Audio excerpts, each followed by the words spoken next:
Bismillahirrahmanirrahim. Assalamualaikum warahmatullahi wabarakatuh. Alhamdulillahirabbil alamin wassalatu wassalamu ala asyrofil anbiya wal mursalin wa ala alihi wa ashabihi ajma'in.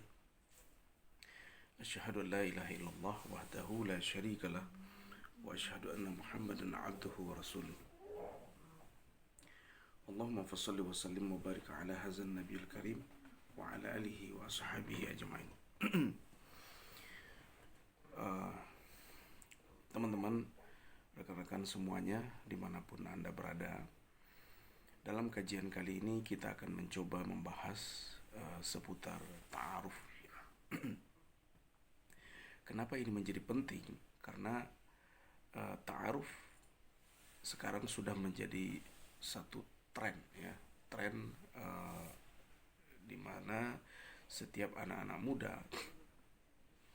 bahkan merasa bahwa jalan ta'aruf adalah jalan terbaik untuk memilih jodoh mereka yang akan mendampingi hidup mereka dunia akhirat.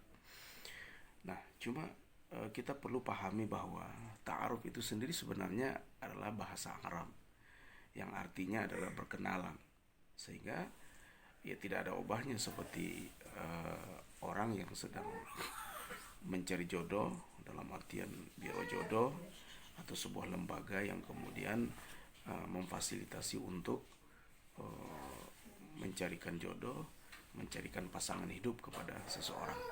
Nah, dan itu berarti ta'aruf bisa jadi syar'i atau bisa jadi non syar'i, kan gitu. Bisa saja ta'aruf itu tidak dilakukan dengan cara yang tidak sesuai dengan syariat, atau bisa saja dilakukan dengan cara yang sesuai dengan prinsip-prinsip syariat. Nah, kali ini kita akan belajar bersama bagaimana ta'aruf yang sesuai dengan prinsip-prinsip syariat. Yang pertama, di dalam konsep ta'aruf tidak ada maksiat, ya, tidak ada peluang untuk maksiat. Walaupun kemudian kita tidak bisa kontrol apakah kemudian dalam berta'aruf si pelaku ta'aruf itu sendiri berbuat maksiat atau tidak, kita tidak bisa berani jamin gitu ya. Tetapi insya Allah kalau ta'aruf yang syar'i, ya, ta'aruf yang syar'i yang memakai prinsip-prinsip syariat, tidak ada maksiat di situ, dan peluang-peluang maksiat benar-benar ditutup dengan rapat.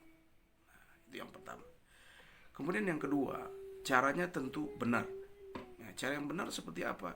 Cara yang benar adalah cara sebagaimana yang telah diajarkan oleh Rasulullah Sallallahu Alaihi Wasallam, atau paling tidak sebagaimana cara-cara yang pernah dilakukan oleh Rasulullah, pernah dicontohkan atau dicontohkan oleh para sahabat atau para ulama, yang kemudian kita himpun atau dihimpun oleh lembaga itu menjadi satu prinsip-prinsip yang kemudian ditanamkan di dalam metode ta'aruf yang mereka lakukan di lembaga ta'aruf itu.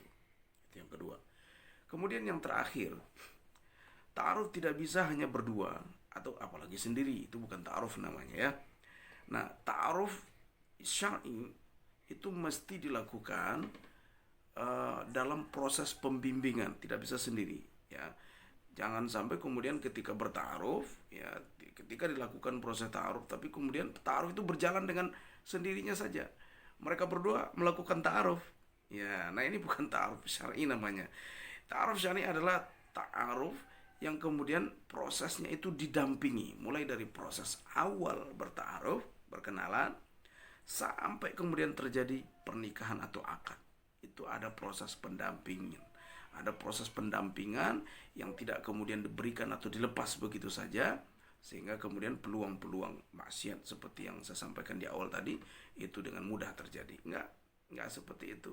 Nah, makanya nanti awal ini saya akan jelaskan bagi Anda yang berta'aruf di rumah ta'arufku Yogyakarta, insya Allah proses itu akan dilakukan. Pertama, mulai dari proses Anda harus belajar, ya, harus belajar bagaimana kemudian memahami prinsip-prinsip pernikahan. Nah, jadi itulah kemudian kenapa di rumah ta'arufku Yogyakarta harus mengikuti syarat-syarat sebagaimana apa yang telah kita berikan kepada Anda sejak awal ketika Anda bertanya tentang ta'arufku Yogyakarta. Nah, apa saja yang harus dilakukan di rumah ta'arufku Yogyakarta ketika Anda sudah berkomitmen untuk memilih lembaga ini, bertaaruf di sini, yang pertama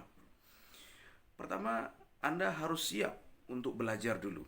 Belajar. Jadi tidak buru-buru menikah saja. Siapapun Anda dan apapun profesi Anda, kita tidak melihat siapapun Anda, ya. Walaupun Anda merasa sudah pernah belajar tentang ilmu-ilmu pernikahan, tetapi di lembaga ini kami wajibkan Anda untuk belajar. Kenapa wajib belajar ya? Kenapa wajib belajar untuk memahami fikih pernikahan atau tentang kehidupan berumah tangga ini? Kenapa wajib belajar? Man amila bila ilmin junun. Orang yang beramal tanpa ilmu junun. Wa man alima bila amalin kasajaratin bila thamratin. Orang yang berilmu tapi tidak diamalkan sama seperti pohon kayu yang tidak berbuah ya. Masih mending ya pohon kayu yang tidak berbuah. Tetapi orang yang tidak berilmu sama seperti orang gila atau orang stres. Nah, ini yang kita khawatirkan. Bayangkan teman-teman ya semuanya, Anda bayangkan kehidupan berumah tangga ya, kehidupan berumah tangga yang hampir separuh dari umur yang kita lakukan. Ya coba, misalnya Anda menikah di umur 22 tahun, 23 tahun, atau 25, 27 tahun. Ini di luar kasus ya. Kasus misalnya kalau ada di antara Anda yang menikah 40 tahun atau 50 tahun, itu di luar kasus. Ini secara umum ya. Secara umum orang menikah rata-rata di umur 20 sampai 30 tahun. 24, 27, seperti itulah kira-kira. Nah, berapa umur? Rata-rata orang Indonesia ya hari ini di seluruh dunia kalau kita lihat ya indeks kematian ya rata-rata di umur 70 tahun. Ya 70 tahun, kalaupun umur yang panjang khusus diberikan oleh Allah 80 tahun. Anggaplah rata-rata di umur 70 tahun orang meninggal dunia. Itu artinya ya coba Anda bayangkan, artinya ya lebih dari separuh umur Anda ya digunakan berkeluarga, berumah tangga, menikah, punya anak, beristri, bersuami, ya kan? Itu digunakan untuk itu. Nah, bayangkan kalau sekiranya proses kehidupan yang sangat panjang itu tapi tidak ada ilmu ya. Orang aja kuliah ya dengan jurusan tertentu, mereka pelajari berapa SKS sehingga kemudian ada wisudanya segala macam. Nah, ini tidak ada. Padahal di situ ada proses pendidikan anak ya, parenting ya, proses di mana di situ ada kewajiban, ada hak yang akan diberikan kepada suami atau kepada istri, macam-macam, dan kompleks sekali, kompleks. Tetapi coba, sayang sekali dalam proses yang panjang itu, dalam proses kehidupan yang luar biasa, hampir separuh dari umur yang digunakan itu tidak ada proses, tidak ada pembelajaran ilmu secara khusus yang kemudian kita miliki. Nah, ini sangat berbahaya. Sama seperti seorang mau pergi kepada satu tempat tapi tidak punya bekal gitu. Misalnya Anda mau ke Jakarta, atau mau piknik gitu ya, atau mau ke mall lah misalnya, harus punya bekal. Paling tidak ada uang di saku, ada persiapan-persiapan. Kalau melakukan perjalanan darat, bawa mobil sendiri, Anda mungkin bungkus nasi, ya bawa perlengkapan segala macam, ada banyak persiapan. Nah, bayangkan untuk mengarungi bahtera kehidupan berumah tangga tanpa bekal, ya ini sama seperti orang yang berjalan di tengah malam tanpa pelita atau tanpa senter gitu ya, tanpa cahaya, tidak ada pedoman. Nah, ini penting. Nah, kemudian yang kedua, untuk melahirkan keturunan terbaik. Ya, setiap orang pengen bagaimana kemudian ia memiliki anak dan keturunan yang saleh-salehah atau baik. Bagaimana kemudian keturunan terbaik akan lahir dari rahim seorang wanita jika kemudian proses ta'aruf dalam pernikahan mereka itu tidak dilakukan dengan cara-cara yang baik. Ya, sesuatu yang baik akan lahir tentunya dengan cara-cara yang baik. Dalam satu contoh, ya, kalau hilirnya kita inginkan menjadi baik, bersih, jernih, air misalnya begitu ya, air sungai, tapi hulunya itu kotor, maka pasti hilirnya akan kotor. Sudah bisa dipastikan begitu. Sama dalam teori industri, ya. Teori industri itu jika dalam proses inputnya itu tidak baik, proses inputnya tidak baik, maka pasti nanti outputnya tidak baik. Atau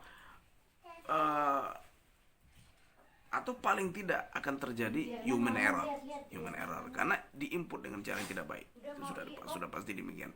Bahkan kalau sudah diinput saja dengan baik, udah diinput dengan baik begitu ya, maka ada saja sesuatu yang tidak baik. Apalagi kalau inputnya tidak baik, maka outputnya pasti tidak baik. Nah, makanya harus ya, kalau kita inginkan keturunan terbaik, ingin hasil yang baik, maka harus dimulai dengan cara yang baik. Nah, memang ini sangat mengkhawatirkan. Kita lihatlah sekarang muda-mudi, ya anak-anak muda kita di seluruh Indonesia. Jangan seluruh Indonesia, karena saya di Yogyakarta ya. Kita lihat bagaimana pergaulan bebas antara wanita dengan laki-laki di kota Yogyakarta, dan bahkan ini terjadi di hampir seluruh kota-kota di Indonesia. Di mana saja ini adalah kerisauan, di mana semua orang tua akan mengalami seperti ini. Nah, itulah sebabnya kenapa kemudian pendidikan semacam ini penting. Nah, jika dimulai dengan proses yang baik, ya, maka kemudian akan lahirlah hasil yang baik. Jadi input, ya, hulunya baik, lalu kemudian prosesnya baik, maka insya Allah hasilnya akan menjadi baik. Nah, maka dari situlah nanti akan lahir keturunan-keturunan yang berkualitas, ya, insya Allah. Gitu. Itu yang kedua. Kemudian yang ketiga, terakhir, untuk mendapatkan keluarga sakinah, mawaddah, warahmah. Ya, jadi ada ketenangan di situ, ya, ada rahmat Allah yang turun di situ. Maka jelas harus sesuai dengan prinsip-prinsip syariat sebagaimana atau paling tidak apa yang telah dijalurkan oleh Rasulullah sallallahu alaihi wasallam, Nabi kita Muhammad sallallahu alaihi wasallam. Apa yang telah kemudian diberikan rule, ya, oleh para ulama-ulama kita, oleh salafus saleh, orang-orang saleh, bagaimana cara mencari jodoh, bagaimana memilih istri yang baik, bagaimana memilih suami yang baik. Insyaallah dari situlah nanti akan lahir keturunan-keturunan yang terbaik. Nah, itulah beberapa hal-hal penting kenapa kemudian Anda harus, ya, berta'aruf dengan cara ta'aruf yang syar'i. Ya, banyak orang yang kemudian berta'aruf di luar sana juga syar'i, tidak ada masalah, tidak harus dengan lembaga rumah ta'aruf. Ya, Anda mungkin saja dengan seseorang, ya, dengan guru Anda, dengan keluarga, ya, tidak ada masalah, asal konsepnya atau prinsipnya secara syar'i bisa saja. Dulu orang melakukan seperti itu, ya, dulu orang di umur sekian tahun, kalau sudah anaknya menginjak dewasa, sudah siap untuk menikah, maka orang tuanya kemudian mencarikan jodoh terbaik untuk anak perempuannya.